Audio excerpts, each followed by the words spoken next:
Leopoldo López ha sido y es noticia.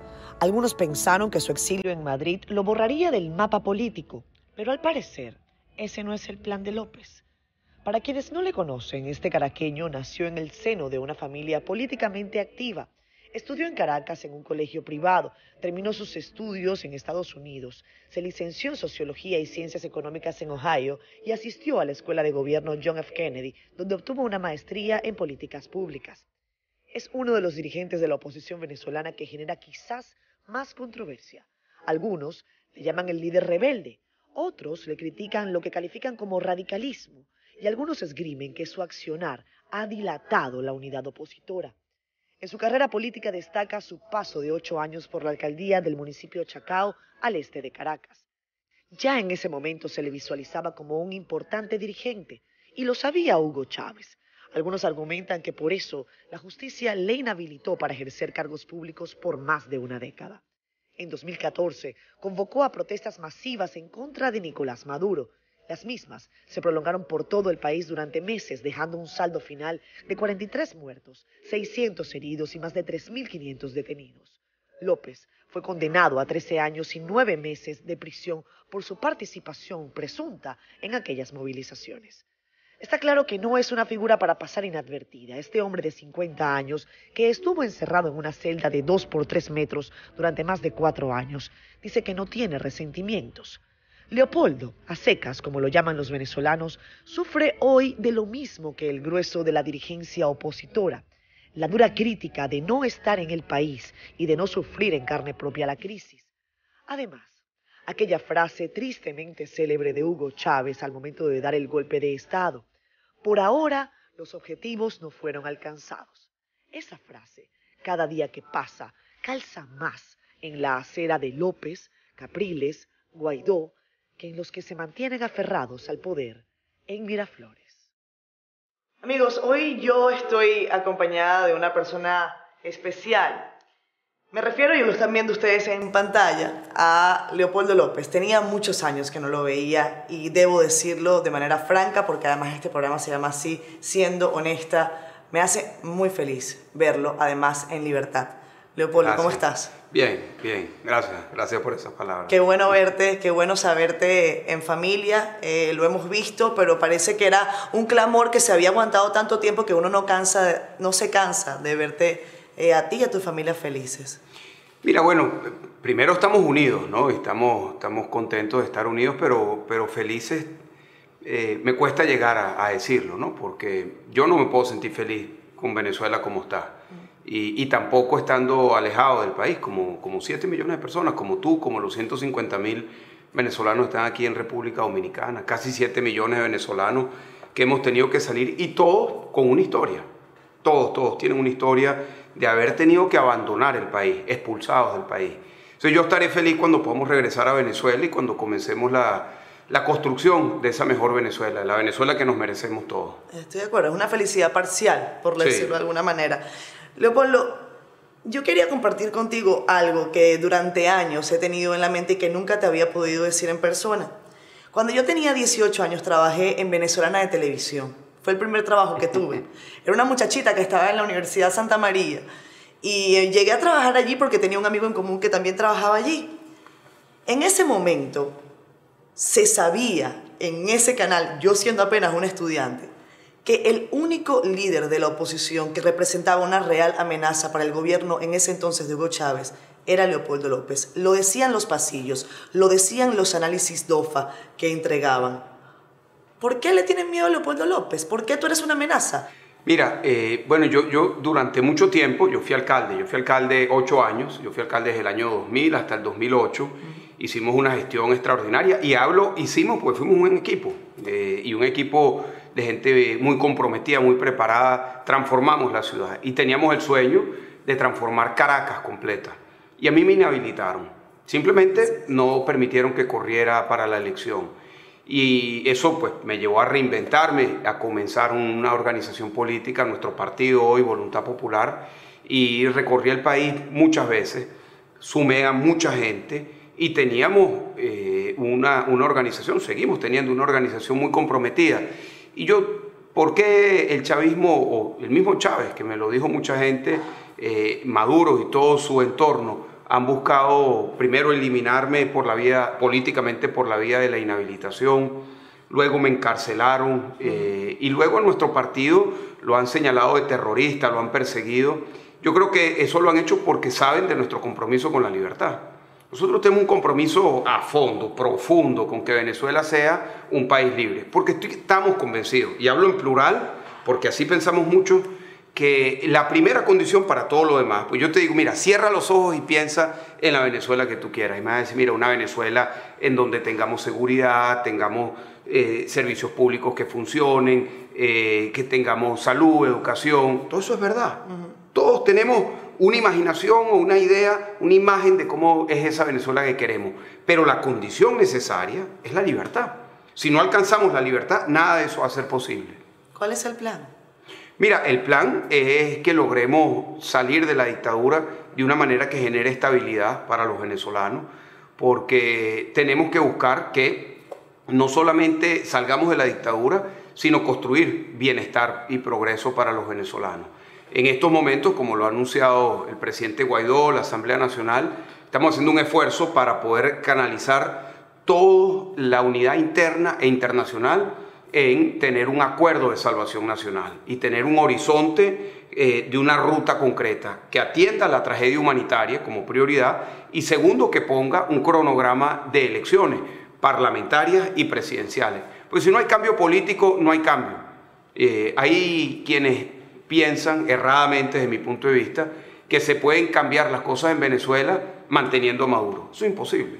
Es decir, Maduro es el origen del problema, el sistema es el origen del problema y no hay manera que nosotros logremos comenzar a construir una Venezuela próspera, de bienestar, de oportunidades, atender la tragedia humanitaria, atender debidamente la pandemia si no salimos de Nicolás Maduro. Pero Maduro existe. ¿Qué se hace con él? Bueno, ahí el planteamiento que se está haciendo es buscar un acuerdo de salvación nacional y un acuerdo en el que el propio Maduro y su entorno puedan ser parte de eso. No va a ser fácil, y yo creo que nosotros tenemos que ser muy sinceros en eso.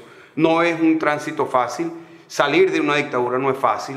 A nosotros incluso nos costó mucho reconocer que estamos en dictadura. O sea, durante muchos años nosotros veníamos diciendo esto y no nos reconocían afuera la tragedia en la que estamos viviendo. A ti te pasó, seguramente cuando llegaste acá hace unos años decías lo que estaba pasando en Venezuela y mucha gente seguramente te decía que estabas exagerando. Pero hoy... Yo le decía de dictador a Maduro y siempre se lo digo, no le llamo presidente y bueno, y la gente me dice, no, el presidente no es presidente, está de manera ilegítima, usurpando el poder. Es así.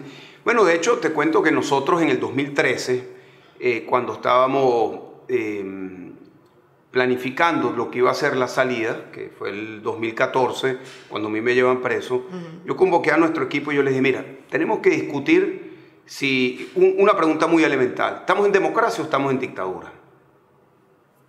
Y dimos largas discusiones, porque incluso dentro de nuestro partido, que es un partido de vanguardia, había gente que no llegaba a decir que estamos en dictadura. La conclusión fue, estamos en dictadura. Entonces después fue, bueno, ¿y qué hacemos entonces? Y ahí es cuando empezamos a organizar las protestas, que es un derecho constitucional. La llamada a la salida. La llamada a la salida, que es un derecho constitucional. Y bueno, eso nos llevó a nosotros a la cárcel. Yo no me arrepiento. Yo pasé 7 años privado de libertad. ¿No te arrepientes? No, para nada. ¿Te puedo hacer una pregunta? Sí. Porque quizás con el paso de los años hay cosas como que puedes decirme, como esa, no me arrepiento. Pero ¿tú en algún momento sentiste o pensaste que la respuesta de la ciudadanía iba a ser otra? Mira, la respuesta fue, la gente salió a la calle. Esa protesta se inicia el 23 de enero del año 2014 y la protesta se mantuvo hasta junio del 2014. Y mucha gente le echó un balde de agua fría a lo que era una protesta muy aguerrida, con mucha determinación en la calle. ¿Pero quién es mucha gente? Pues yo creo que distintos sectores, incluyendo parte de la comunidad internacional, incluyendo algunos actores políticos. Pero bueno, ese es el retrovisor, pues eso es lo que pasó. O sea, no estoy diciendo nada que no haya sido verdad, pero eso es el retrovisor. Yo cuando te digo no me arrepiento, te lo hablo políticamente. Sí, te lo tengo que decir, que familiarmente sí fue muy difícil. Es decir, yo tengo 3 niños, Manuela tiene 11, Leo tiene 8 ahora, Federica tiene 3, pero cuando yo llegué a la cárcel, Manuela tenía 4, Leo tenía 1. Sus fines de semana era irme a visitar en la cárcel, con mucha hostilidad por parte de la custodia militar, muchas veces humillando a Lilian, mi esposa, a mi madre que los llevaba. Entonces, esa parte sí es muy dura y no te llegaría a decir que me arrepiento, pero sí es algo muy duro. Además, creo que a mis hijos los va a forjar con mucho carácter, pues todo lo que ha sido esta experiencia. Pero como familia ha sido muy duro. Yo pasé 6 años sin ver a mi padre, 3 años y medio sin ver a mi madre. Ahora, esa es la realidad de millones de venezolanos hoy. Esa es la realidad que viven millones de familias hoy en nuestro país, que tienen a sus padres o tienen a sus hijos fuera de Venezuela. Y por eso incluso están cruzando el Río Grande. Por eso están cruzando el Río Grande o, lamentablemente, el estrecho hacia Trinidad. El día de ayer consiguieron 13 cadáveres nuevamente. Esto es una película que la hemos visto ya muchas veces, de venezolanos tratando de cruzar hacia Trinidad. En ese tiempo que estuviste en prisión, Leopoldo, ¿cuál fue la visita que más te impresionó? Porque yo no tenía visita. ¿De alguien del gobierno? ¿Nadie del gobierno te visitó? Bueno, sí, claro. Fue Zapatero, y fue luego de Zapatero, con Zapatero, fue Delcy Rodríguez, fue Jorge Rodríguez, fueron los directores de inteligencia, fueron representantes de la Fiscalía, fueron representantes de la Defensoría, fueron en distintas oportunidades. Bueno, fue mucho tiempo, fueron 4 años. Pero para mí la visita más importante es la que me permitían, que era mi familia, Lilian, mi esposa, mi madre, mis hijos. ¿Te quitaron la Biblia en algún momento, dijiste? Sí, fíjate, yo, como te digo, 4 años fue mucho tiempo. Entonces, al principio yo podía leer mucho y me permitían los libros. Yo tenía una torre de libros. Yo hacía 3 cosas en la cárcel, con mucha disciplina.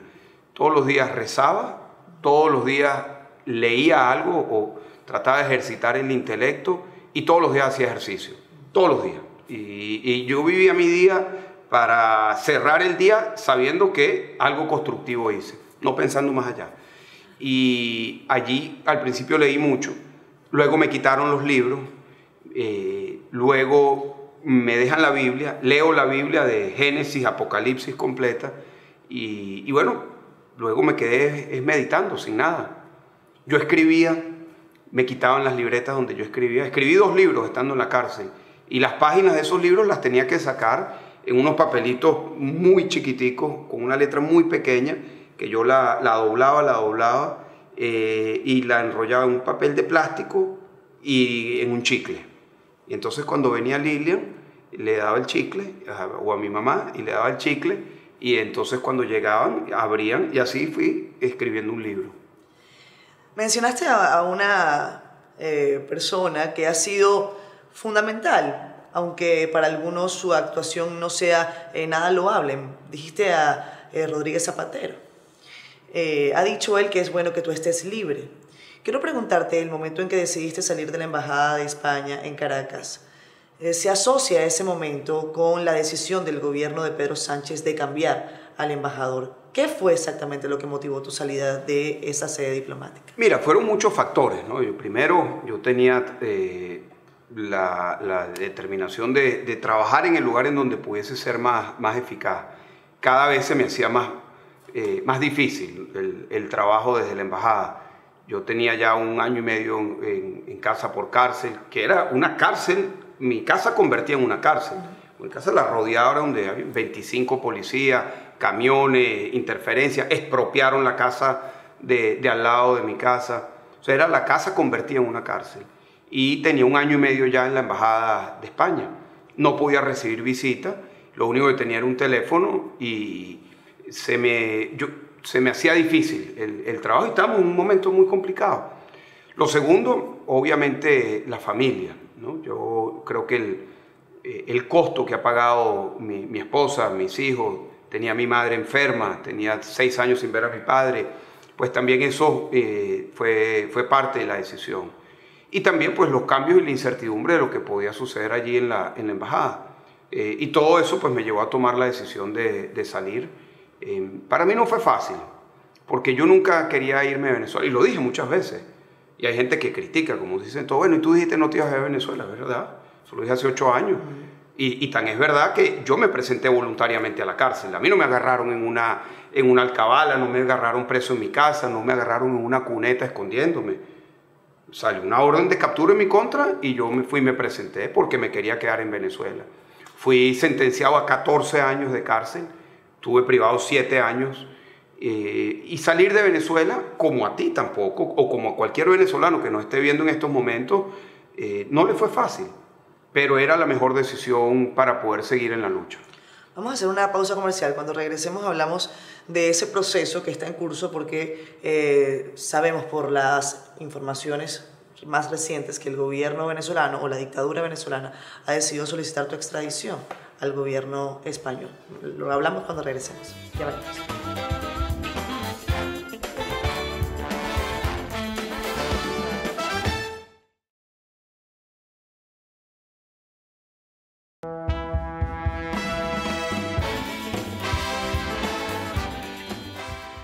Regresamos con más. Estoy siendo honestos. Hoy, con un programa especial, Leopoldo López nos visita, por decirlo de alguna manera. Has estado en la República Dominicana en las últimas horas. ¿Qué te ha parecido? No puedo dejar de preguntarte. No, bueno, yo he venido mucho a la República Dominicana desde que era niño. Y aquí vive el hermano, un hermano de los 5 que tiene Lilian, Alejandro, vive aquí y está mi suegra aquí. Entonces, es otra realidad de los venezolanos. Estamos desperdigados por todo el mundo. Y en el caso de Lilian, que tiene 5 hermanos, como te dije, tiene uno en México, otro en Panamá, otra en Florida, otra en España, y Alejandro, que está aquí en República Dominicana. Hemos aprendido a vivir así, al parecer, pero no es justo, ¿no? Bueno, es una realidad, es una realidad. Es decir, que sea justo o no sea justo, te puedes quedar pidiendo justicia, sí, pero son realidades que tenemos los venezolanos. Pero la añoranza es volverla de mucha gente. Quizás sí, no todos, pero muchos querrán volver. Yo sí creo. ¿Tú crees que es posible? Bueno, yo creo que muchos vamos a volver, pero la realidad es que no todos vamos a volver. Esa es la realidad. Y mientras más pasa el tiempo, la gente echa raíces, ¿no? Claro. Sobre todo parejas jóvenes, que es la mayoría. El otro día estaba viendo unas estadísticas muy interesantes que la mayoría de la gente que se ha ido son muy jóvenes. O sea, mayores de 50 años son muy pocos los que se han ido del país. Eso significa que son parejas que tienen hijos afuera, que los van educando, que van teniendo oportunidades de trabajo y muchos de ellos no van a regresar. Pero yo creo que esta migración que nos ha tocado va a cambiar Venezuela para siempre. Primero, yo creo que nosotros no vamos a ser el país que fuimos. Creo que no podemos ver el futuro desde el retrovisor. Segundo, creo que el hecho de que seamos millones de venezolanos distribuidos en muchos países del mundo va a impactar con muchas cosas positivas. No necesariamente todos van a regresar, pero lo que sí va a llegar es talento, es visión distinta, capital, oportunidades que se van a abrir con millones de venezolanos que están afuera. Y yo creo que eso va a ser uno de los elementos más importantes de la Venezuela que nos viene a futuro. Vamos a ser un país más conectado, más de mundo. Creo que vamos a ver las cosas buenas que nos faltan en Venezuela, como respetar las leyes, como la convivencia, el Estado de Derecho, temas que nos faltan en el país, pero también hemos resaltado las cosas muy buenas de los venezolanos. O sea, yo, por ejemplo, en muchos de los países que he ido, los venezolanos tienen muy buena fama, gente como tú que trabaja y son emprendedores, pero los veo en muchas áreas, desde los que hacen el delivery hasta médicos, enfermeras, ingenieros, economistas, administradores. Hay mucho talento venezolano que le ha dado una buena cara al país. Para eso hay que conquistar, yo creo que la principal premisa, yo creo que nos lo aprendimos casi todos los que seguimos de alguna manera el proceso político en Venezuela, que es el cese de la usurpación. Bueno, y sí, ese gobierno de transición que debe pasar por unas elecciones libres. Bueno, ese mantra, ¿qué sí ha pasado con ese mantra? Bueno, allí el planteamiento de alguna manera sigue siendo que necesitamos liberar al país, vamos a tener un proceso de transición, así sea el primer gobierno electo después de esto, eso será a su manera un gobierno de transición y tenemos que tener elecciones. En estos momentos el foco se está poniendo, como te lo dije anteriormente, en lograr un acuerdo para tener, primero, el tema humanitario y segundo, un cronograma para una elección, que tiene que ser al final una elección presidencial, porque hablar de una elección regional o una elección de alcalde, eso al final del día, son elecciones que están allí, pero eso no va a cambiar para nada el país. Primero que quienes ganen, que no sean de la dictadura, les ponen un protector. Segundo, no tienen presupuesto, no tienen competencia, están totalmente estrangulados. Pero al final el problema, no, es decir, la solución del problema no está allí. La solución del problema puede comenzar a estar con una elección presidencial. Y digo puede comenzar porque es una condición necesaria, que es el cambio político. Pero de allí quedará que quien le toque lo haga bien y tenga un buen equipo y tenga las ideas que son y los países puedan apoyar a Venezuela y los venezolanos nos embraguetemos y echemos para adelante con lo que significa hacer todo lo que hay que hacer para sacar el país de la tragedia en la que estamos. Leopoldo, leía unas cifras que varían. Hay organizaciones de derechos humanos, Naciones Unidas, que habla de entre 4.5 y 5.5 millones de venezolanos que están fuera del país o que han salido del país. A ellos les has dibujado el escenario, el plan, ese sueño de futuro, que a fin de cuentas es lo que ustedes insisten. Pero, ¿qué decirles a los que tienen necesidades hoy, a los que no pueden tener pasaporte, a los que no pueden visitar a sus familias? ¿Cuál es el mensaje para ellos? Porque también sienten un poco la desesperanza que es propia de los movimientos sociales. Mira, la cifra, comienzo por allí, está alrededor de entre 6 y 7 millones. Pero lo que sí es cierto es que este año la crisis migratoria venezolana pasa a ser la más grande del planeta. Lo segundo es que ha sido una salida muy masiva y muy rápida de mucha gente. Es decir, a diferencia de lo que fueron procesos migratorios en el siglo pasado, esta ha sido realmente concentrada en pocos años. Yo vengo de Ecuador y estaba revisando las cifras migratorias en Ecuador. El año que yo llegué a la cárcel, por eso se me quedó grabado esto, que es el 2014, habían 900 venezolanos en Ecuador. Hoy en día hay 500.000. Estoy hablando de 7 años. Y esas cifras son similares aquí en República Dominicana o en cualquier otro país. Sobre los temas de los venezolanos, hay lo primero que regularizar cuál es el estatus migratorio que tienen en los países.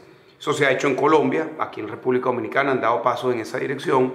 Hablé con el presidente Lasso sobre ese tema y él se comprometió, de hecho lo hizo en campaña para poder hacer la regularización de los venezolanos. Y él decía algo que a mí me pareció muy importante. Él decía, mira, es una realidad que están los venezolanos aquí. No lo vamos a poder cambiar. Ahora, sí depende de nosotros cómo van a estar esos venezolanos aquí. Hoy en día están trabajando en condiciones de esclavitud, palabras que usó el presidente Lasso cuando hablamos. Hoy en día la prostitución es una de las posibilidades que se les pone a disposición a mucha gente. Y nosotros no podemos estar tranquilos ni podemos quedarnos indiferentes con esa realidad. Por eso tenemos que incorporarlo. Y yo creo que esa misma realidad toca en el resto de los países donde hay venezolanos. Ahora, lo que sí es importante es que los países de la región entiendan que esto no se va a solucionar hasta que se logre un cambio político. Hay alguien que me decía, bueno, es que ya salieron los que iban a salir. Eso no es verdad.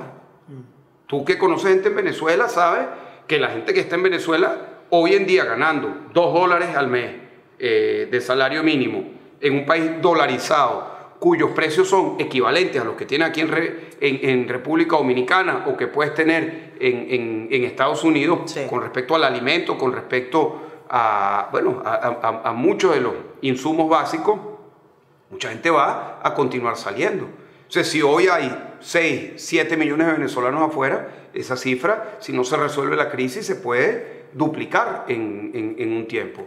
Y tú dirás, bueno, ¿se queda el país vacío de gente? Bueno, eso yo creo que de alguna manera también es parte del diseño de la dictadura.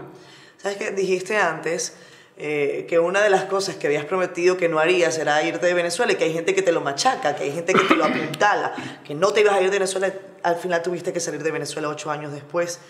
Otra de las cosas que también dijiste era que no se podía negociar con Maduro. Y ahora el mensaje es otro, dices, hay que negociar. ¿Qué negociar? Bueno, a ver, nosotros lo hemos intentado antes y nosotros mismos lo hemos planteado antes. Han habido oportunidades en donde dijimos que no se podía. El año 2016, cuando nos quitaron el referéndum y se pretendía iniciar un proceso de negociación inmediatamente después, dijimos que no era conveniente.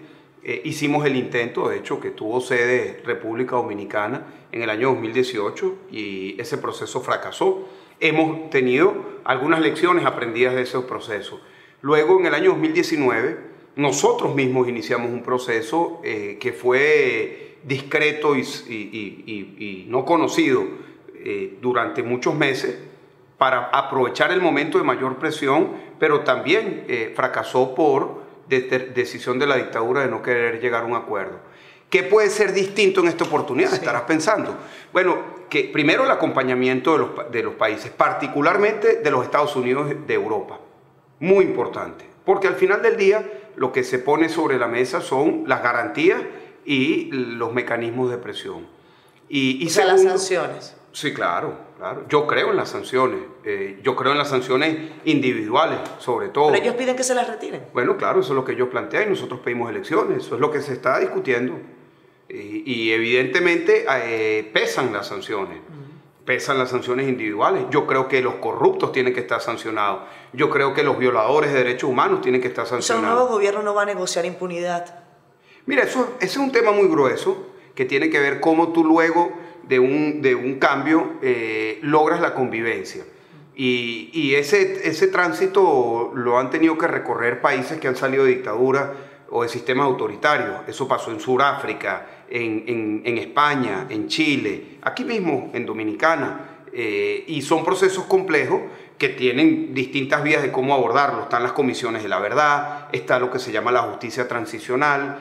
Yo creo que eso tiene que ser parte de la discusión, pero en mi opinión, sí. Incluso te la digo como víctima, pues yo fui torturado, o sea, yo fui encarcelado injustamente, mi familia fue humillada, mis amigos, mis hermanos de lucha han sido encarcelados, perseguidos y asesinados. Y están todavía encarcelados. Y algunos están, como el caso de Roland Carreño, están encarcelados. O sea, de esto nosotros podemos hablar con mucha moral, porque hemos sufrido la persecución de la dictadura. En mi opinión, ver el futuro desde el retrovisor de la venganza no es lo mejor para Venezuela.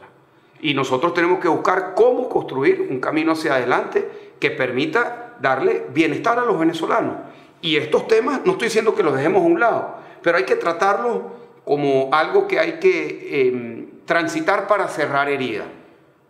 Pero no es el foco. Yo a veces escucho a algunas personas que pareciera que el foco de la política es la venganza. Ese no es el mío, por lo menos. Yo te lo digo con mucha honestidad. Ese no es el foco por lo cual yo le dedico mi vida a la política, que sé que es una profesión complicada, pero yo lo hago con mucha pasión, con mucha entrega y con mucha dignidad, pero no es la venganza lo que a mí me motiva. Dentro del gobierno de Nicolás Maduro o dentro de la dictadura, ¿tú crees que hay gente rescatable, para usar una palabra que quizá es difícil, porque bueno, ¿crees que hay gente rescatable? Mira, yo creo que hay gente que puede contribuir desde todos los ámbitos, y creo que hay gente que de la manera más insospechada podría contribuir con este proceso, y creo que es muy importante que nosotros dejemos muy claro que aquí hay espacio para todo el mundo y que todo el mundo pueda colaborar. Yo estoy convencido, yo viví en una unidad militar 4 años de mi vida. Yo no soy militar, yo soy civil. Pero yo viví en una unidad militar donde compartí con el Ejército, con la Guardia Nacional, con la Armada, con la Aviación, con oficiales y con tropa profesional, con soldados que estaban presos y otros que eran custodios. Y eso es un reflejo del país. Allí también hay hambre de cambio a todos los niveles. Entonces, yo no generalizaría hablar de la Fuerza Armada, como no generalizaría hablar de la policía, ni de los jueces. Que hay muchos que sí tienen una responsabilidad, sí es verdad. Pero yo creo que nosotros tenemos que tener la apertura de buscar incorporar a la mayor cantidad de gente en un proceso de cambio para Venezuela. Hablando de un cambio mucho más sencillo, me están pidiendo un cambio en la pausa comercial. Ya regresamos en 2 minutos, rapidito.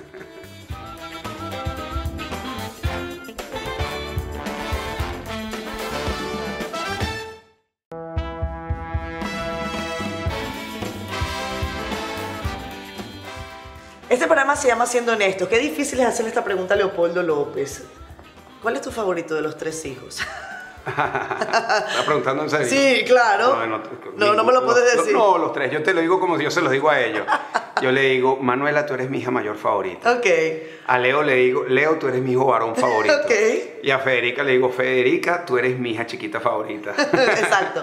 Bueno, tú estás siendo honesto con cada uno. Soy siendo honesto con ella. Sí, está bien, está bien. Voy a aplicar esa. No funciona. Sí. Bueno, creo yo. Está bien, está bien. Fíjate. Pues entonces Federica me dice, papi, yo soy tu favorita. Sí, tú eres mi bebé chiquita favorita. Estás gozando esta etapa también con tus hijos, ¿no? Claro, es una bendición de Dios, claro. ¿Qué te falta por hacer? Mira, muchas cosas. Me falta ver a Venezuela libre. ¿Te falta ser presidente de la República? Mira, eso... ¿Es circunstancial? ¿Ah? No me digas que es circunstancial. No, yo te digo que eso no es ahorita para mí, te lo digo con honestidad. Si tu programa se llama Siendo Honestos, para mí eso no es el foco de nuestra lucha en estos momentos, es liberar a Venezuela. Y después vamos a tener que lograr cómo ponernos todos de acuerdo para que tengamos una candidatura unitaria y que esa candidatura tenga todo el respaldo de la inmensa mayoría de los venezolanos, porque lo que yo sí creo es que se necesita un gobierno que tenga la legitimidad de la gente y que esa legitimidad pueda dar un mandato muy claro de las decisiones que se tengan que tomar en el país. Sabemos que estamos en una dictadura, es cierto. Yo soy de las que hace normalmente un análisis desde una oposición que combate a una dictadura. No es una oposición que combate a un régimen o a un gobierno democrático. Pero ¿cuál ha sido, consideras tú, el principal error de la oposición? Porque han sido también muchos años y se suman errores, hay fallas, hay traspiés. Mira, como tú dices, hemos tenido muchos aciertos y hemos tenido también muchos errores, algunos tácticos, otros estratégicos. Yo creo que el habernos distanciado en momentos nos ha debilitado, o sea, la fractura de la unidad nos ha debilitado y eso lo hemos vivido en distintas etapas. Yo también creo que subestimar y haber subestimado la dictadura y hasta dónde está dispuesta a llegar ha hecho que tengamos errores de cálculo. Eso es un error que hemos cometido nosotros y creo que ha cometido también algunos países. Creo que esos son los errores que yo creo que principalmente que se han repetido de alguna manera a lo largo de todos estos años. Pero esa pregunta siempre la hacen y yo siento que detrás de esa pregunta hay una idea de, bueno, no hemos salido de la dictadura por culpa de la oposición o de los sectores democráticos. Hay gente que lo piensa. Yo de verdad no creo eso. Nosotros hemos hecho todo. Y cuando digo nosotros un nosotros muy amplio. O sea, millones de venezolanos hemos salido a protestar. No una, sino 100 veces. Millones de venezolanos hemos salido a votar. Hemos perdido y hemos ganado también. Y nos han desconocido las elecciones. Hemos ido a varios procesos de negociación.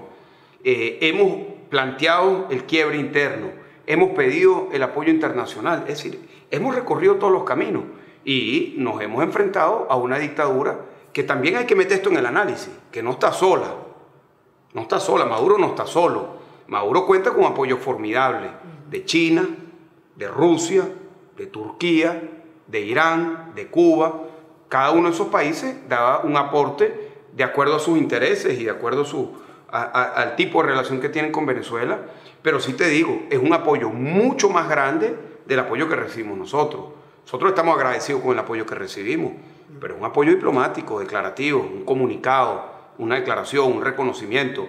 Maduro recibe apoyo en equipamiento militar, en personal militar, en blanqueamiento de capitales provenientes de la corrupción, en la extracción del oro de sangre y su comercio, en inteligencia, en diplomacia activa y proactiva, en la manipulación de los medios de comunicación, en la manipulación de las redes sociales. No es cualquier cosa el apoyo que recibe Maduro. Y siempre buscan victimizarse. Y aquí quien está victimizado es el pueblo venezolano.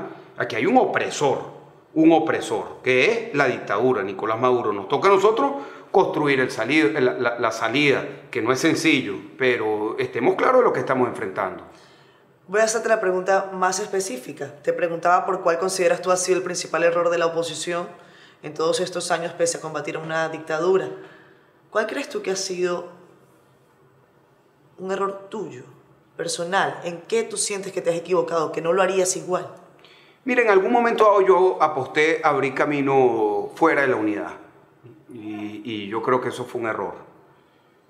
La unidad no es fácil, ¿no? No es fácil. Eso, precisamente por eso es un gran desafío. Pero yo en algún momento dado aposté a ir por un camino no totalmente alineado con la unidad. Hoy en día le dedico mucho tiempo a mantener una coalición que sea lo más incluyente posible y lo más amplio posible. ¿Esas heridas se han cerrado? De mi parte sí. Es que yo no, de verdad, te lo digo, mira, si yo no tengo resentimiento con la gente que me condenó 14 años de cárcel o los militares que me tenían preso, yo no tengo, mucho menos voy a tener resentimiento y heridas políticas, ¿sabes? La verdad es que a mí me ha tocado un tránsito de temas tan complicados que uno tiene, cuando dice tengo concha de tortuga, pues para esos temas. Y de verdad, yo le doy gracias a Dios que yo no albergo ni odio ni resentimiento en mi corazón. Cuando estabas en Ramo Verde y cerrabas los ojos o apagaban las luces, ¿qué era lo primero que venía a tu mente? Bueno, mira, a mí me apagaban la electricidad a las 6 de la tarde. Entonces yo pasaba 12 horas del día sin luz. Perdí la vista. Yo tuve un problema muy serio con la vista porque la celda era blanca y no tenía el ejercicio de la distancia, de los contrastes. Y pasaba 12 horas a oscuras. Y aprendí a entender la noche no desde la visión, sino desde la audición. Y eso para mí fue un aprendizaje muy interesante. O sea, yo te podía decir qué hora era de la noche por los ruidos. Interpretaba los ruidos, por ejemplo, los ruidos de las 6 de la tarde, 7 de la noche, hasta las 10 de la noche es la casa en el curucuteo de la casa, haciendo la comida, repartiendo la comida, porque Ramo Verde está arriba de un barrio y el sonido es cónico, ¿no? Entonces el sonido sube y llegaba mucho el sonido del sector a donde estaba la cárcel.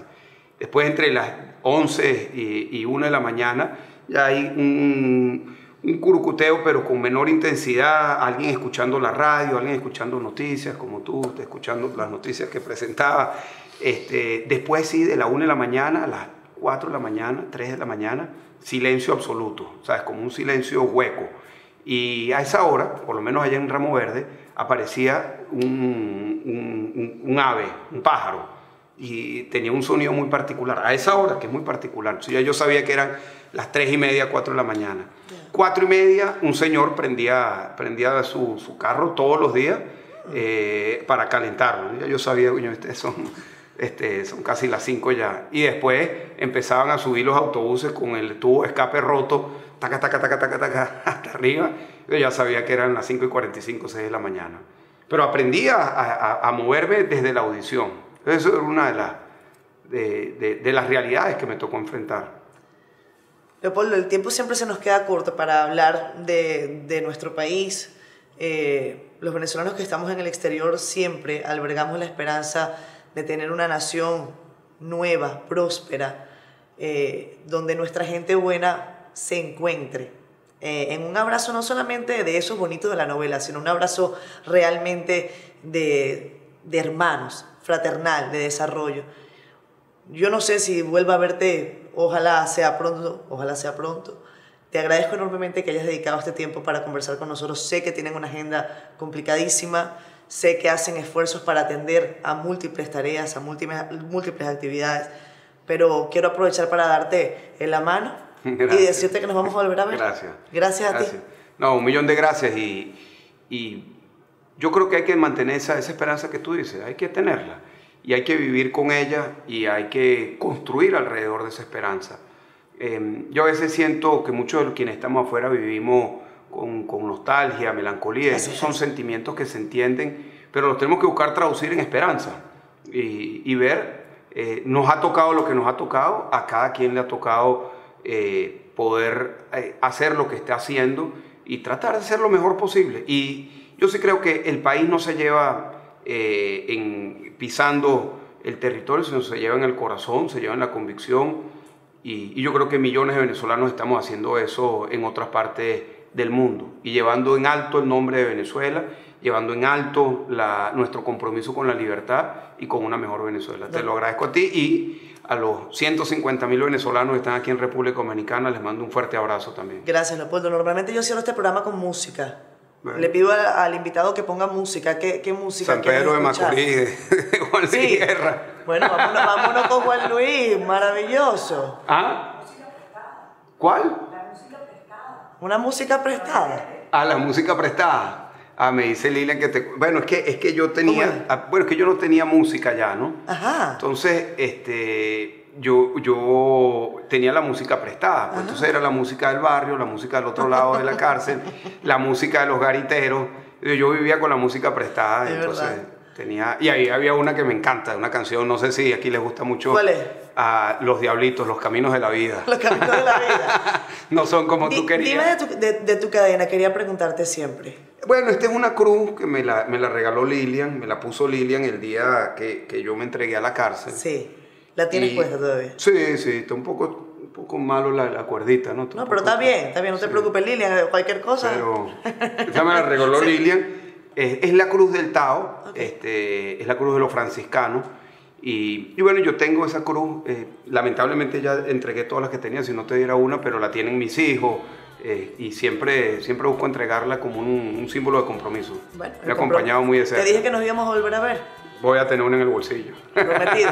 Nos vemos pronto. Gracias, Leopoldo. Un abrazo. Bye, chao, bye. chao. Cuídense. Chao, chao. Nos vemos el próximo domingo. Gracias.